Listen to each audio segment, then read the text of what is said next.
Hello, good morning. Start na naman tayo sa ating project natin. So, i-continue lang natin. Okay. Yan.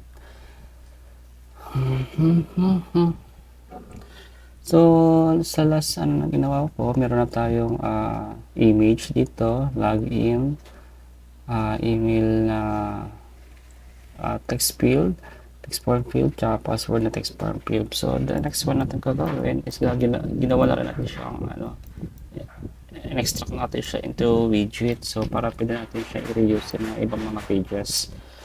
So, the next one is maglagay tayo ulit ng space. Okay. Ngayon ay button yung ating paanin. Gagawin ko is i-wrap ko siya in material app. Then, maglalagay tayo ng elevations. Sabi mga 2. Then, maglalagay tayo ng container. Sa container na to, container, maglalagay tayo ng child text, tapos confirm, and login pala, login. Yan, login. So, ilalagay natin siya sa row. Yan. Then, even this one, ilalagay natin sa row. Actually, ito pala dapat. Remove natin ito. Then, ang gana natin ngayon is maglalagay tayo ng padding muna. Padding, so, it's set, symmetric tayo. Mag-horizontal tayo ng 10, then vertical ng 10. So, i-cons natin lang ito. I-cons. Then, maglalagay tayo ng decoration. Then, decoration is mag-box decoration tayo. So, ang gusto kong gawin is magkaroon ng border radius circular na 5. Then, at the same time, ilalagay din natin itong border radius na to dito sa ating material app. So, border radius that circular 5. So, napansin nyo bakit ko nilagyan ito? Nilagyan ko rin ito kasi nga is pag ito lang nilagyan mo, ito hindi pa ito naka border radius. So, dapat pareho sila. Kasi para sila lang naka stack silang dalawa.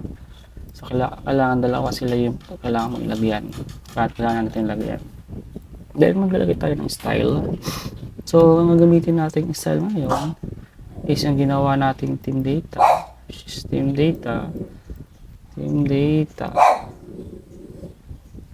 me. Sorry. Tuloy tayo. Maglagay tayo ng team data. Then, text team natin. Lalagyan natin ng text team ng body large. I think heading so maganda. Heading large. Yan. Then, gagawin lang nating main axis. Papagitna lang natin yung ating text widget. Yan. Then, I think lagyan natin ng kulay. So, color. Team data.color scheme primary. Mag-error ako. Cannot provide a color because daw pwede maging null yung value. So, para hindi siya maging null, lagyan tayo ng wait. This will not affect. Okay. Wala natin mag-restart.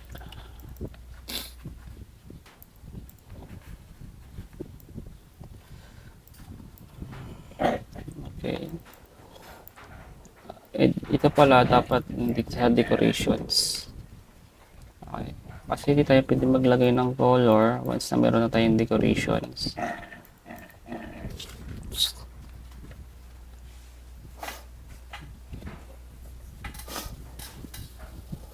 Yan. Okay. So, ang primary color ang dapat pala natin is naka-on primary container. Wow. Yo. Mali. So it should be here.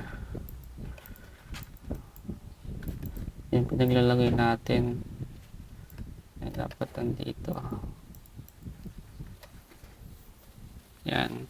So i-remove natin itong container dito.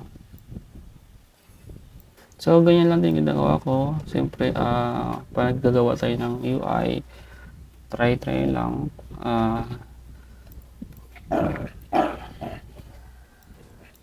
Kung ano yung gumana, kung yun ang ating gagamitin. Okay, so login, ang kulay ng login natin is dark. What if gawin natin is magko-copy tayo ng color ng, gawin natin colors white, colors much better, di ba? So yan, siguro natin. Okay, so ang gawin ko dito is i-extract ko yung widget. Gagawin kong custom button,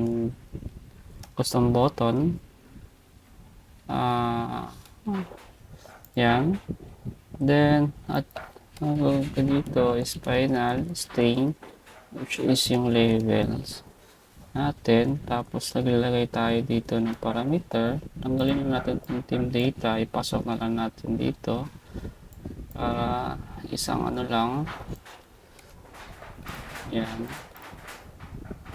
tanggalin natin ito. Yan, kasi ito magiging level, kasi gusto nga natin ay lagyan reusable yung ating widget.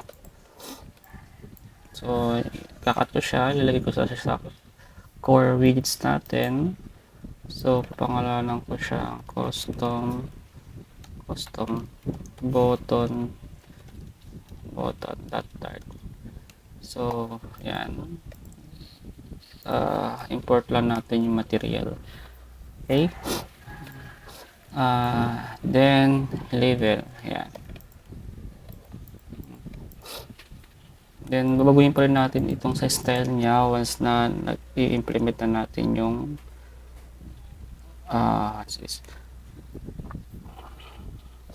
yung theme. So yung dark and light theme. So ang gagawin natin ngayon dito is maglalagay tayo siguro ng register pala. So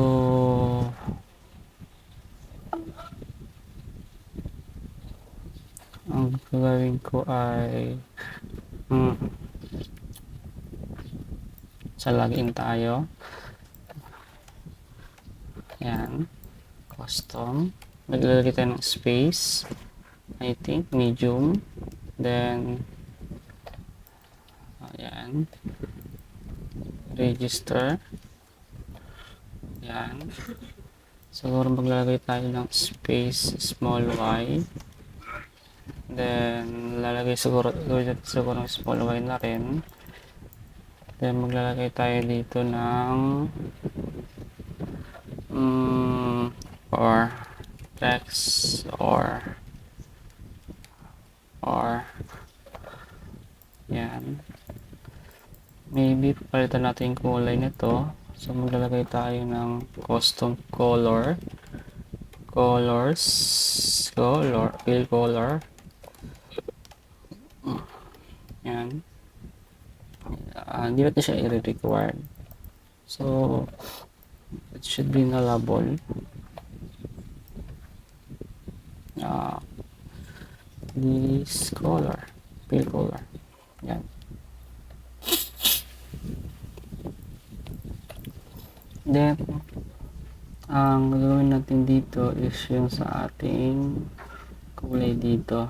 So if gusto natin custom, ang gagawin natin dito is fill, if fill color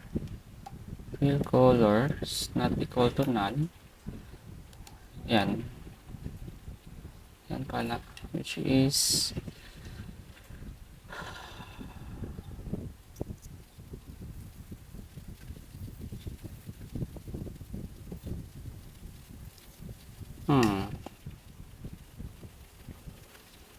static orthogonal. Ba't ayaw? Then, kukunin natin yung part ng ano, ng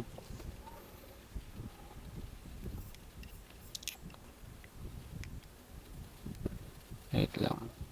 Main. Okay, nalagay ko na pala sa ano. Akala ko di ko pa nilagay. Okay. So, maglalagay tayo dito ng final bool is dark. Dark theme on for sa provider of context, which is theme service is dark on. Yan, context to. Yan, dark theme on. If dark theme on, ang gusto kong maging kulay niya is primary, theme, data, color scheme. Wait, check natin yung ating theme.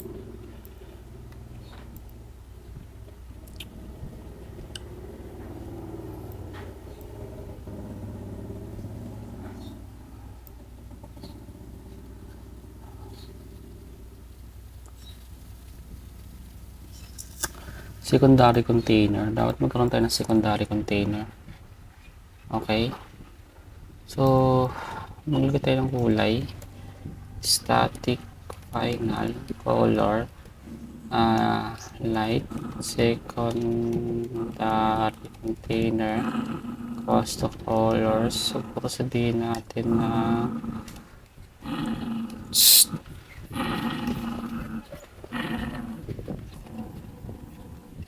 siya sa aso. Colors maybe pwede natin lagyan ng ano ng light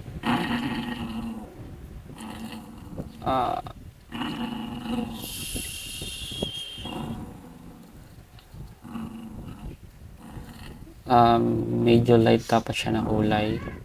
So colors green, that shade 200. I don't think light na ba ito?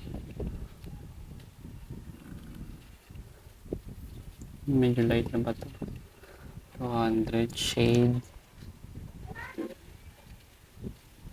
Okay, pwede natin gamitin yung light primary color pala. And then dark primary color sa secondary. Secondary container, pwede natin gamitin yung dark primary color with shade. Siguro lagyan natin yung shade.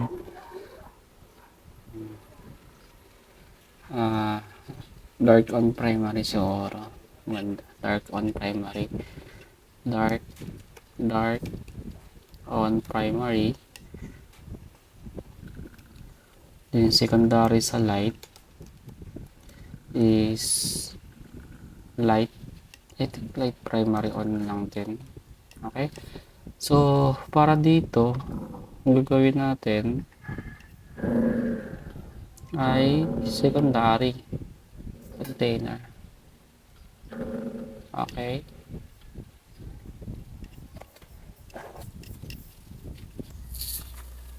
So, continue. So, siya naman ginawa lang ako. So, nasa tayo? Close ko ito. Then, kulang ako ng isang conditions. If dito sa dark theme on na to is naka-off, stress siya, meaning itong secondary yung kanyang gagamitin. which is if hindi same lang din ang lalagay natin. Okay,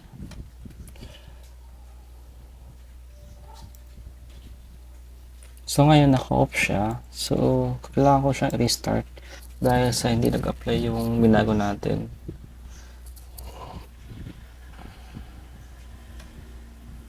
Hindi din siya talaga nagbago. Secondary color, what is this light? Secondary color, secondary container. Colors white daw.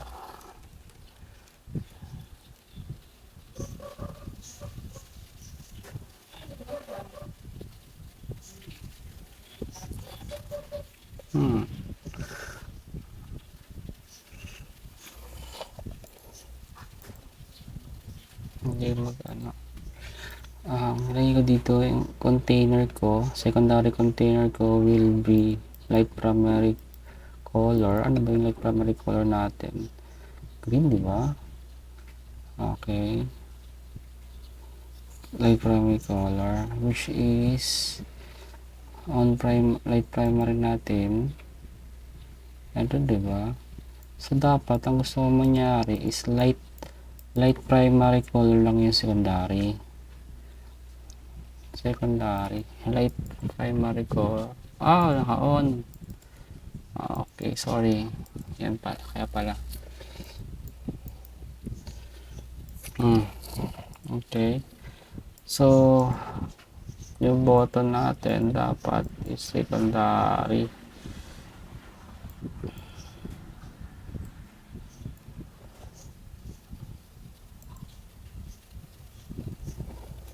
Refresh na natin.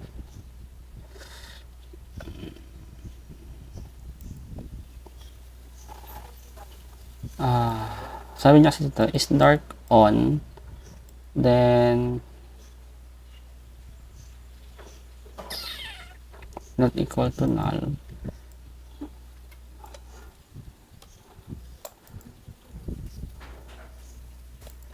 If fill color is not equal to null, then ang mangyayari is ang gusto natin mangyari is secondary niya. Ang gamitin natin yung fill color. Kaya pala. Sorry. It should be fill color.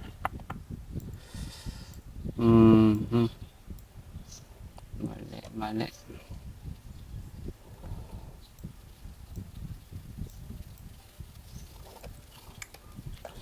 Kaya pala. It should be fill color. Ngayon sabi niya is object. It should be color lang. Okay.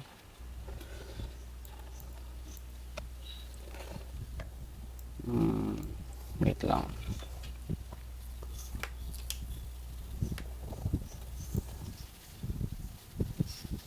Okay. So, for example, nagkamali ako. Sorry. Color. Fill color. Gusto natin is yung team data natin. Oops. Tinanggal ko pala dito. Nakakala ko tinanggal ko. Naka-cons siya. Tanggalin natin yan. Color scheme. Dito pala natin ilalagay. Mali ako. Secondary container. Okay.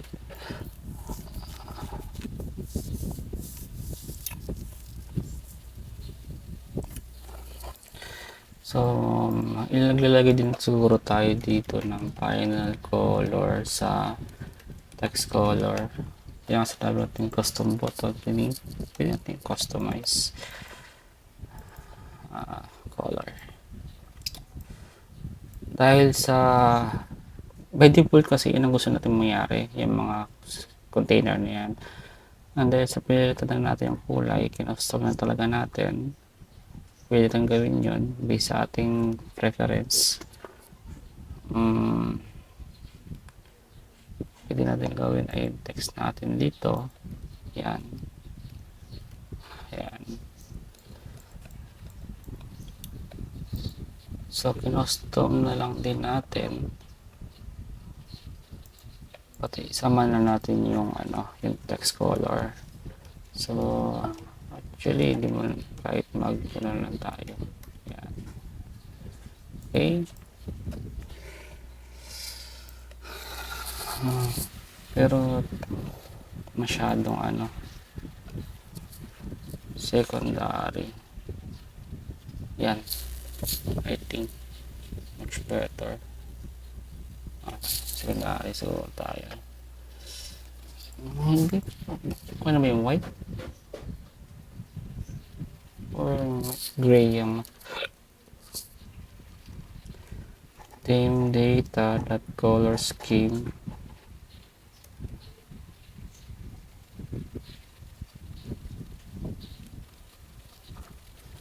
Check down natin kung ano ng kulay.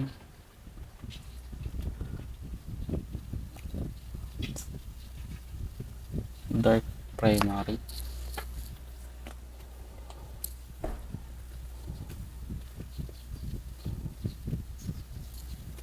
I think light gray mas maganda. Light gray.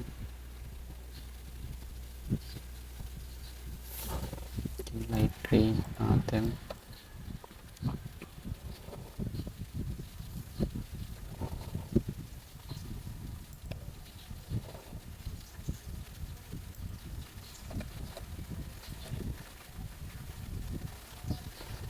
Wala siyang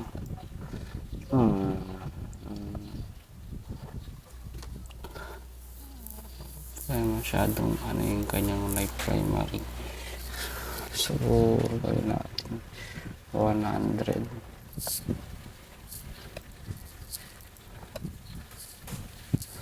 or 200 300. Yan. Okay na to. Yan. So, meron tayong login register. Siguro, meron din dapat tayo dito ang tinatawag na hindi natin kailangan ito. So, cons. Maybe kailangan natin ng wrap natin siya ng single child scroll view. Yan. Okay.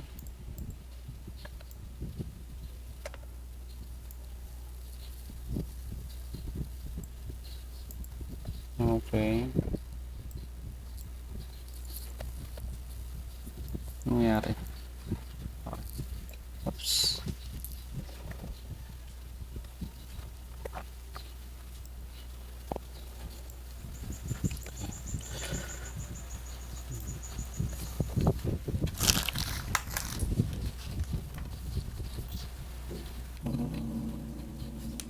Okay.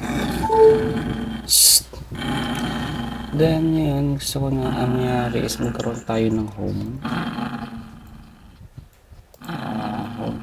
And ito na yung sa login. So, pansamantala yun ang gawin natin. So, kailangan nating i-center